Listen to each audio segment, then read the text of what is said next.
ସ୍କନ୍ଦ ପୁରାଣରେ ମକର ସଂକ୍ରାନ୍ତି ବିଷୟରେ ବର୍ଣ୍ଣନା ରହିଛି। ପ୍ରଭୁ ଜଗନ୍ନାଥ ଏବଂ ମା ଲକ୍ଷ୍ମୀଙ୍କ ବିଷୟରେ ସୁନ୍ଦର କଥା ସ୍କନ୍ଦ ପୁରାଣରେ ବର୍ଣ୍ଣିତ ହୋଇଛି। ମକର ସଂକ୍ରାନ୍ତି ପୂର୍ବ 3 ବର୍ଷ ଧରି 15 ତାରିଖରେ ପାଳିତ ହେଉଥିଲା, କିନ୍ତୁ ଚଳିତ ବର୍ଷ ମକର ସଂକ୍ରାନ୍ତି ଜାନୁଆରୀ 14 ତାରିଖରେ ପାଳନ ହେବାକୁ ଯାଉଛି। ମକର ସଂକ୍ରାନ୍ତିରେ ସୂର୍ଯ୍ୟ ପୂଜାର ବିଶେଷ ମହତ୍ତ୍ୱ ରହିଛି।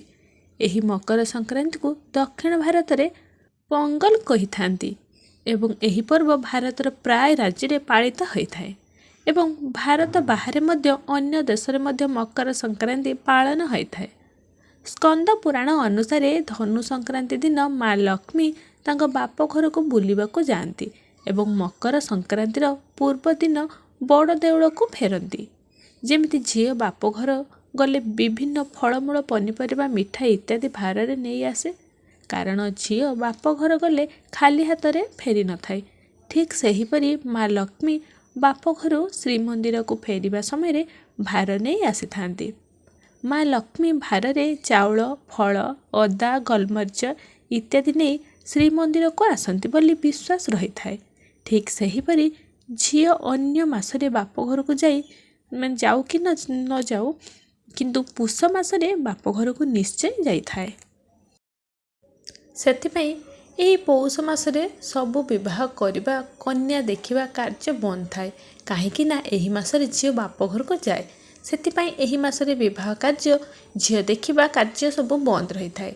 ସ୍କନ୍ଦ ପୁରାଣ ଅନୁସାରେ ମା ଲକ୍ଷ୍ମୀ ମକର ସଂକ୍ରାନ୍ତି ପୂର୍ବ ଦିନ ତାଙ୍କ ବାପ ଘରୁ ଶ୍ରୀମନ୍ଦିରକୁ ଫେରି ଆସନ୍ତି, କାହିଁକି ନା ପ୍ରଭୁ ଜଗନ୍ନାଥ ମକର ସଂକ୍ରାନ୍ତି ପର୍ବ ଦିନ ଚତୁର୍ଦ୍ଧା ମୂର୍ତ୍ତିର ବେଶ ହୋଇଥାନ୍ତି। ମା ଲକ୍ଷ୍ମୀ ପ୍ରଭୁଙ୍କର ଏହି ବେଶକୁ ଦର୍ଶନ କରିବା ପାଇଁ ମକର ସଂକ୍ରାନ୍ତିର ପୂର୍ବ ଦିନ ଶ୍ରୀମନ୍ଦିରକୁ ଫେରି ଆସନ୍ତି ଏବଂ ମା ଲକ୍ଷ୍ମୀ ବାପ ଘରୁ ଆଣିଥିବା ଭାର ଚାଉଳରେ ସମସ୍ତ ଫଳ, ଛେନା, ଅଦା, ଗୁଜୁରାତି, ନବବାତ ପକାଇ ମକର ଚାଉଳ ପ୍ରସ୍ତୁତ କରି ପ୍ରଭୁଙ୍କୁ ଦେଇଥାନ୍ତି।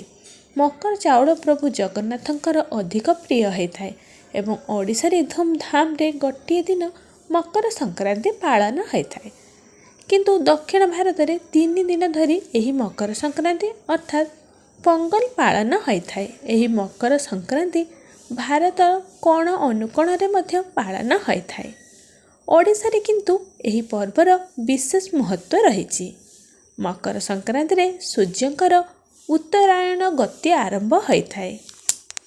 ବଡ଼ଦିନ ମକର ସଂକ୍ରାନ୍ତି ଠାରୁ ଆରମ୍ଭ ହୋଇଥାଏ। ଦିନ ବଡ଼ ହେବା ଆରମ୍ଭ ହୁଏ ଏବଂ ରାତି ଛୋଟ ହୁଏ। ଏହି ଦିନ ଆମ୍ବ ପତ୍ରର ତୋରଣ ମଧ୍ୟ ଘରେ ଦେବା ଭଲ। ଝୋଟି ଚିତା ମଧ୍ୟ ପକାଇବା ବହୁତ ଭଲ ହୋଇଥାଏ।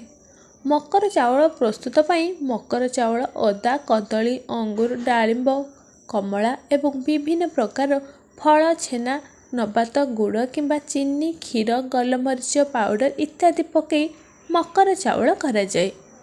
ଚାଉଳକୁ ଅଧିକ ଚିକ୍କଣ ନ ବାଟି ଦରଦରିଆ କରି ରଖିବା ଉଚିତ। ଏହାଦ୍ୱାରା ମକର ଚାଉଳ ଖାଇବାକୁ ଅଧିକ ସ୍ୱାଦିଷ୍ଟ ଲାଗିଥାଏ। ପ୍ରଭୁ ଜଗନ୍ନାଥ ମକର ସଂକ୍ରାନ୍ତି ଦିନ କେବଳ ଫୁଲରେ ସଜେଇ ହୋଇଥାନ୍ତି ଏବଂ ଖାସ୍ କରି ମଣ୍ଡା ଫୁଲରେ ସଜେଇ ହୋଇଥାନ୍ତି। ଏହି ବେଶ ପ୍ରଭୁଙ୍କୁ ଅଧିକ ସୁନ୍ଦର ମାନିଥାଏ। ବଡ଼ ଦେଉଳରେ ଏହି 3 ଦିନ ମକର ଚାଉଳ ପ୍ରଥମେ ପ୍ରଭୁ ଜଗନ୍ନାଥଙ୍କ ପାଖରେ ଭୋଗ ଲାଗିଥାଏ ଏବଂ ଘରେ ଘରେ ମଧ୍ୟ ମକର ଚାଉଳ ପ୍ରସ୍ତୁତ ହୋଇ ସୂର୍ଯ୍ୟ ପୂଜା କରାଯାଏ। ଘର ଠାକୁରଙ୍କୁ ମକର ଚାଉଳ ଅର୍ପଣ କରାଯାଏ, ତାପରେ ଯାଇକି ଘରେ ଅନ୍ୟମାନେ ସେବନ କରନ୍ତି।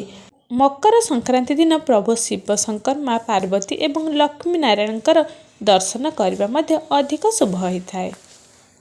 ଏହି ଦିନରେ ଗୁଡ଼ି ଉଡ଼ାଇବାର ପ୍ରଥା ମଧ୍ୟ ରହିଛି। ପିଲାମାନେ ଖୁସିରେ ଗୁଡ଼ି ଉଡ଼ାଇଥାନ୍ତି, ମକର ସଂକ୍ରାନ୍ତିର ମଜା ନିଅନ୍ତି।